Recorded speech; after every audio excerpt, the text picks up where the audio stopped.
So it's great to see you guys. Um, really looking forward to talking about the technology stack for content and commerce. But before we really kick off, Justin, I really like the jacket. What's up? I thought you might say that, Carrie. I like this jacket as well too. I'm glad that I actually got it delivered to me.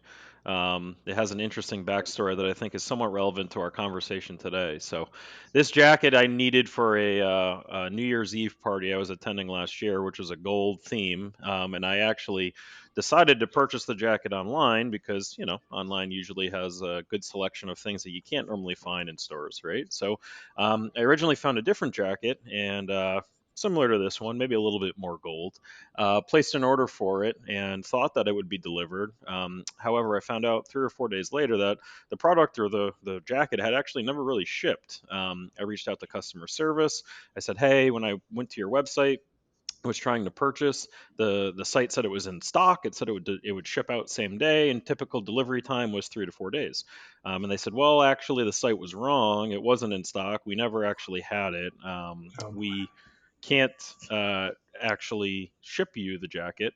And because of that, I had to find somewhere else to actually purchase it. So it's relevant to this conversation because we're talking about selecting supportive technology for content and commerce. And one of those pieces would be if this retailer actually had order management system or transparent inventory within their e-commerce platform.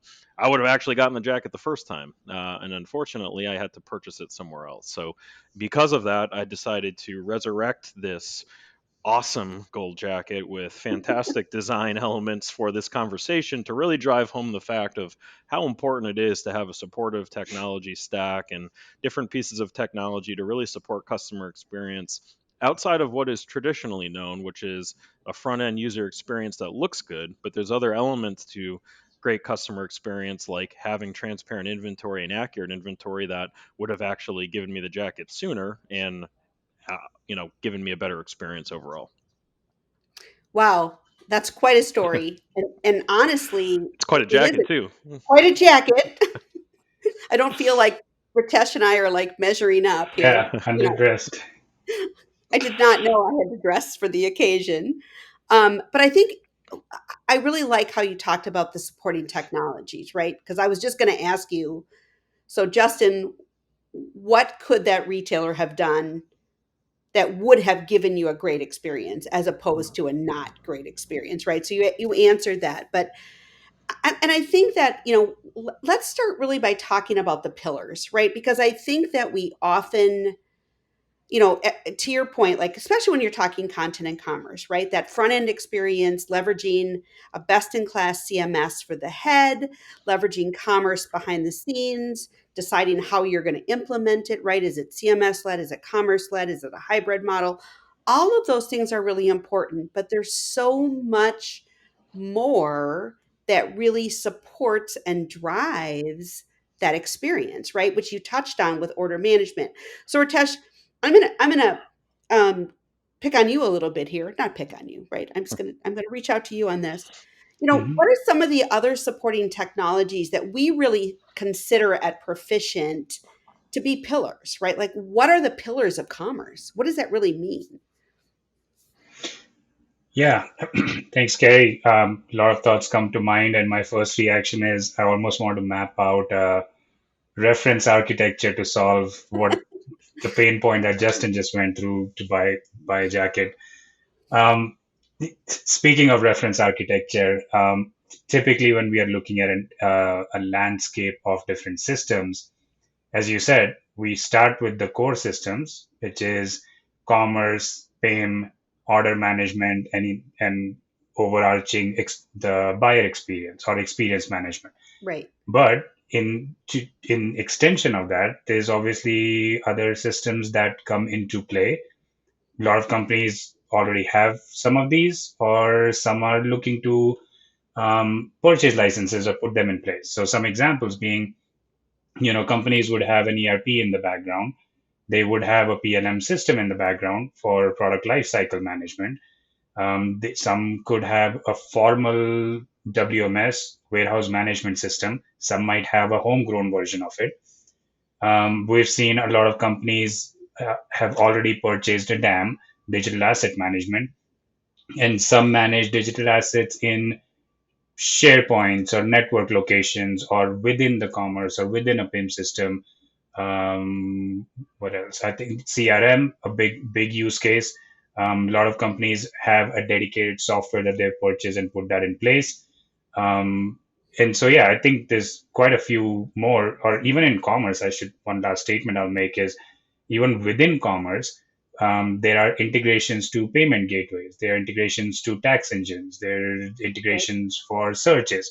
So the list can go on and on and on. right, And essentially, yeah, I like starting our conversation with these core pillars, the foundational pillars. That's, if we say commerce, it can be one system or it can be a collection of systems. If we say PIM, it can be one system or it could be two or three systems talking to each other.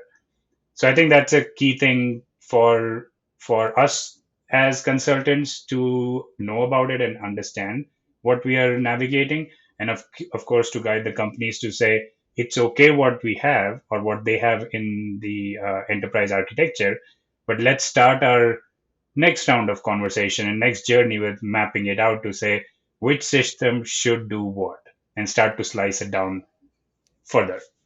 right. I think that's a great point, right? We have a lot of conversations today around reference architecture, right? Like, Mhm.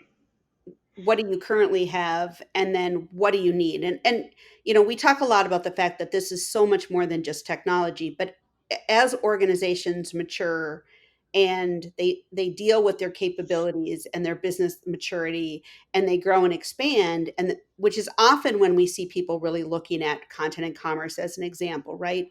Is that now the technology stack and that best in breed as opposed to that all in one concept we really start to see, right? So like PIM is such an important piece of, and I don't care what you do, right? But that product information management Mhm. coming from a system of record that's been enriched, that people within the organization understand the value and know how to use it, it's so critical. And it's interesting because even we're starting to see DAM really tie in with that PIM discussion, right? Like where before DAM was just so much came up in these marketing conversations, but we're really seeing it in commerce now because of the relationship between a PIM and a DAM, right?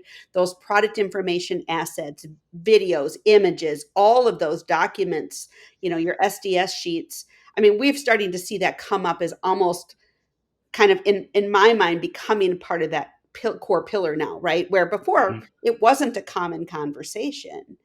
So we're starting to see organizations get to be much more specific and deliberate about what solutions they need and how they're leveraging across the organization, which is awesome, right? We're starting to see a lot more understanding and importance of those systems. And to your point, Justin, order management is critical, right? And it's not just retailers, right? What we're seeing is that organizations transparency is becoming key, right? What inventory is really available, um, and when can I really get it? And especially now we're dealing with all these supply chain challenges. It's really becoming even more elevated. Yeah, it definitely is. Specifically on the B2C side, for sure. I think we all know that use case with order management, buy online, pick up curbside, pick up in store. Those are great use cases. We've done a lot at Proficient over the last 2 years there. The B2B side as well is interesting too, with the OMS side of things from a technology standpoint, because, can businesses get predictive with the containers that they have that are being delivered?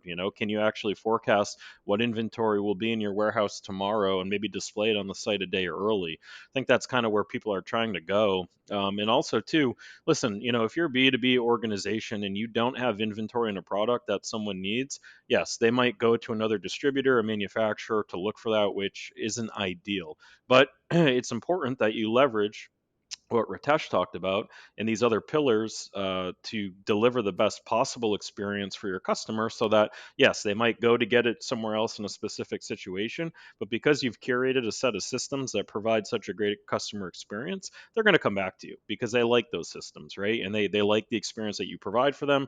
They know it's not your fault that, a container either fell off a ship or there's something that's held up in, some port somewhere, right? And then we're all human, we're flexible. So I think it's important that all of these pillars they work together, but they also help you in times that are rough too, right? If a product is back ordered, your OMS system might be able to suggest, a related item that might get someone through that maybe isn't Right. as high quality. So it's all interconnected together. They're all different spokes on the wheel. Yeah, and we're really starting to see that become right. Had a lot of conversations with manufacturing lately. It's been a lot of different companies in a lot of different industries, and it's interesting because the challenges are the same, right?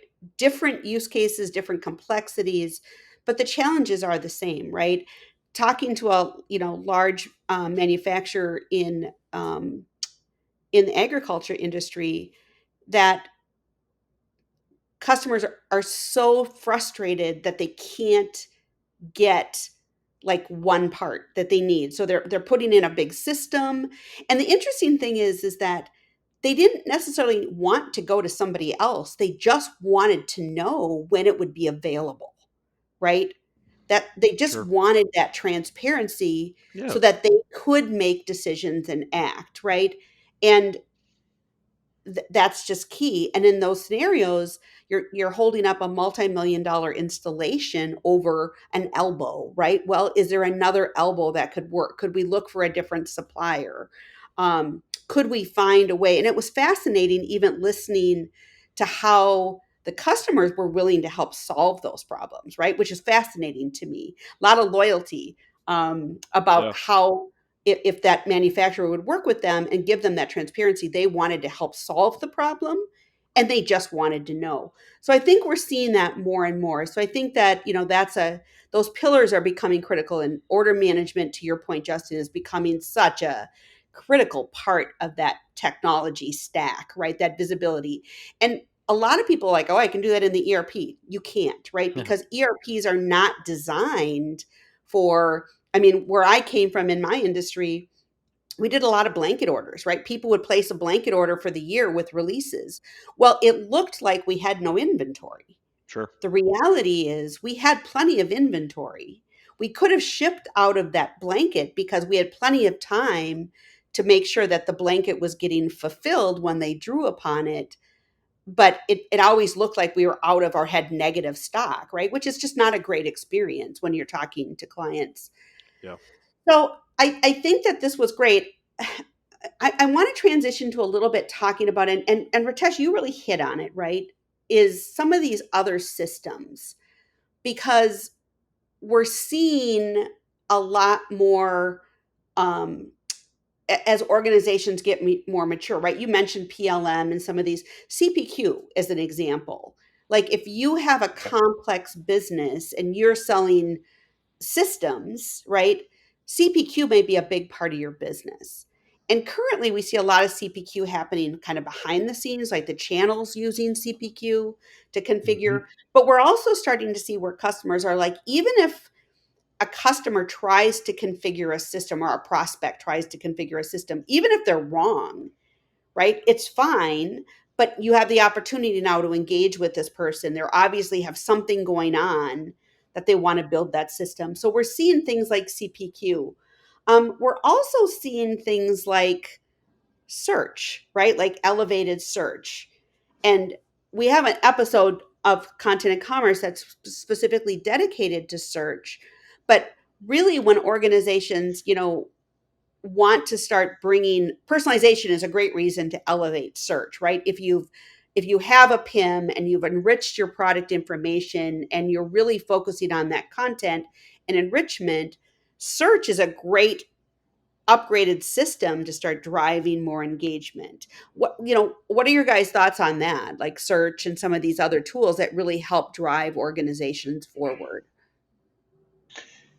Yeah. The thought that comes to mind to kick it off is speed to value. This is something we talk about, or we have been talking about quite a bit more in recent years. But I started with that first, mainly to highlight saying we initially started in the PIM space to say speed to value, speed to market, clean up your product data, get it structured, get it enriched. But as these conversations are maturing and the integration becomes key, that comes to my mind first is it's not just about PIM, although that is one of the foundations.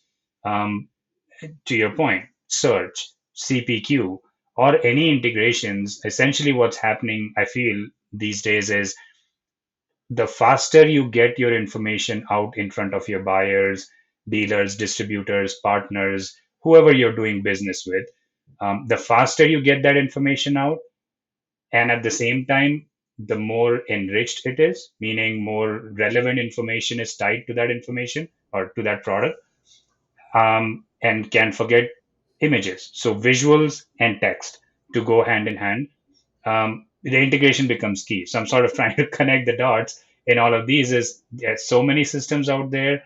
There are some that we categorize as front-facing systems, systems that buyers or partners interact with, whereas there are systems that are back-end systems such as PLMs and PIMs, where only the company's employees will use on a daily basis, but the buyer may not directly interact with it for the most part.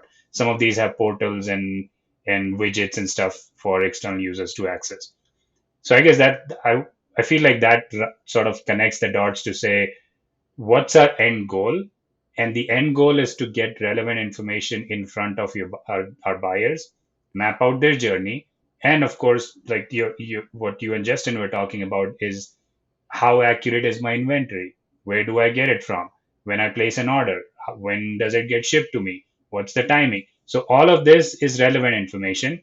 And what we're realizing is in some cases, it's okay if, putting an engineer hat, it's okay if some of it I'm feeding it via spreadsheet today, but 2 months later I go and integrate it in an automated fashion. That's totally fine. The key is get the information out there, get the buyers engaged, get the traffic going, and then the behind the scene integrations can continue to happen, continue to enhance it. So that's kind of why we've been talking so much about make it quick, speed to value, engage the buyer, and essentially that sort of hints towards how companies can approach this also.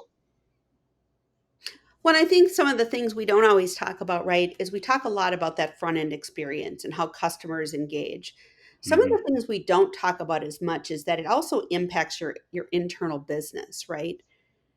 Um, and investing in the technology is incredibly important, but it's also important that your employees and your company understands how to use these systems and why you have these systems, right? Hmm. And that's Hmm. where we get into talking about like processes and workflows and engage people engage people within your business earlier about why these systems support the business, why they're important, right? Because we've had multiple conversations with clients lately that include people don't understand, they think it's hard, makes it hard for them to do their job, so they're Hmm. creating workarounds or doing things in spreadsheets, which is not going to give the customer a consistent experience. It's not going to support that omni-channel engagement across your systems when people have information outside of these key systems, right? So putting the systems in place and growing and maturing your tech stack is critical, but it's also important that you're really laying the foundation of the purpose and the value to your employees and how that's going to impact the customer, right? So there's so much to think about when you're thinking about technologies and when is the right time to invest in that next level of technology. When's the next time to do these things? And it's important that adoption internally is really part of those discussions. 100%. Yeah, I'll add one statement and sort of open it up too is we talked about systems, but one of the things also that we've seen ourselves have conversations around is change management. So that's helping us get to that adoption that you're talking about. A lot of strategists or companies have talked about people process technology. That term has been used many times. I think a lot of people understand it that these are the three things that someone should focus on. But how do you start? Where do you start? Who do you talk to? And so, in our world at least, one thing is the buyer experience. The other thing is purchasing the right platform or software that the company needs. And finally, to connect all of this, what we try to guide companies through is, change management. Doesn't have to be, you know, really long engagement and a heavy team. It can be super lean or just a weekly or monthly check-in. However, that gets positioned, it helps sort of to connect the dots between who's going to use the system, how are they going to adopt it when these systems are put in place, who are the primary, secondary, and other users in the system, and then the rollout strategy. So once we are done implementing a certain software or integration between softwares, does the company know and do they feel comfortable to now use it on a day-to-day basis? So yeah, that's another pillar sort of comes to mind, which is not a software, but it's a key aspect to connect these dots. Well, it absolutely is because without having a strategy, without understanding what your customers want, without understanding how your internal organization makes it challenging for those customers to really engage the way they want to, right? Hmm. And the technology is the enabler to do these things, but without these other pieces, technology is just technology, and then you Yeah. get into problems, right? We've seen it a million times. So you're 100% correct, right?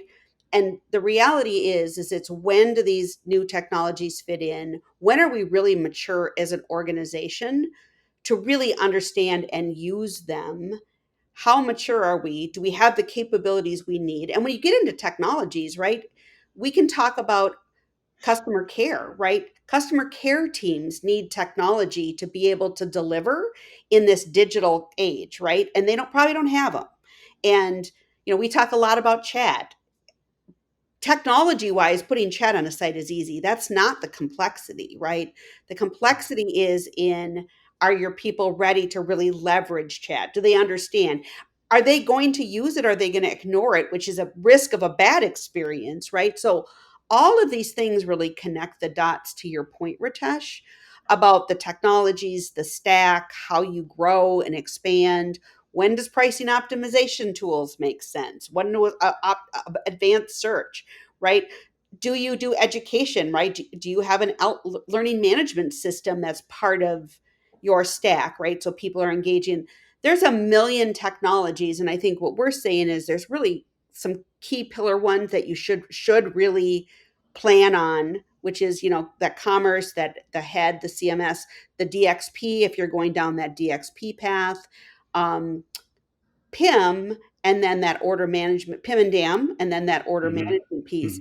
And then all of these other systems are, when is your business ready for that next level of technology to support what you're trying to accomplish? Are your customers ready, and is your internal organization ready? I think that's Yeah. what we're really, really kind of getting to. Yeah.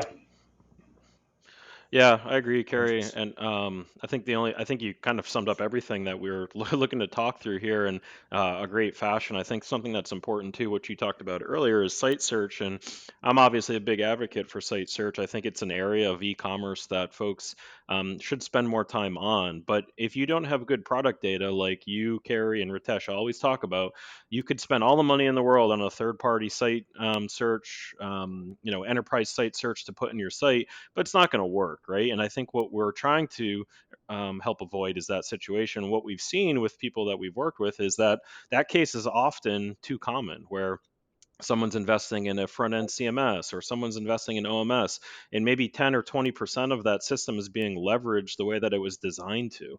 And for all the factors you just mentioned, the organization and the employees aren't ready, or they're not trained. The systems just don't know how to communicate with each other. Or it wasn't implemented correctly. And all of those things need to be handled with the utmost care. Otherwise, your investment isn't going to provide ROI. Right. So, and I think that's really the key point. Justin, I think that's an excellent point to really end on, right? Is that there's a time and a place for technology. Technology is 100% the enabler, Yep. but everything stacks upon each other, right? So Hmm. Yeah. when you do the next thing is, it's so easy for customers to get really hung up on the bright, shiny object, right? Personalization, um, Yeah. advanced search, right? AI, we get all excited. But the reality is that those solutions only work well if you have a solid foundation.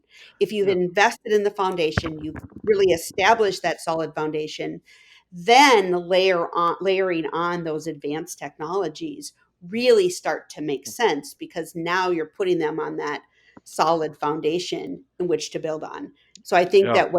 that that's like the key thing is, don't get ahead of yourselves. Leverage what you have to get to that point of where we need to go forward. We need something else, Yep. and then continue to build on it, because then you get the return on your investment. Oh yeah, and I'm glad you brought up AI because that drives home another point that I like to make here too. Is that we all attended conferences, right? And you hear all these buzz terms of, oh, AI is the next big thing, and it happens every year, right? But just because Right, that is the next best thing doesn't mean that's the next best thing for your business, right? right. Everyone's business is different. You have to start, like Karie, like you mentioned, with the foundational elements that you've done currently in your business that have allowed you to get to success today, and then build upon those. And you might have to take baby steps in some areas and you might have to sprint in others, but you know your business better than anyone else. Yes, hear what's out there in the space. Listen to what people in the industry are saying, but at the end of the day, you have to do what's best for your customers and your employees. And those other elements that the AIs of the world, that will come in time, but focus in on your core and leverage these different pillars in the way that best suits your unique customers. Agreed.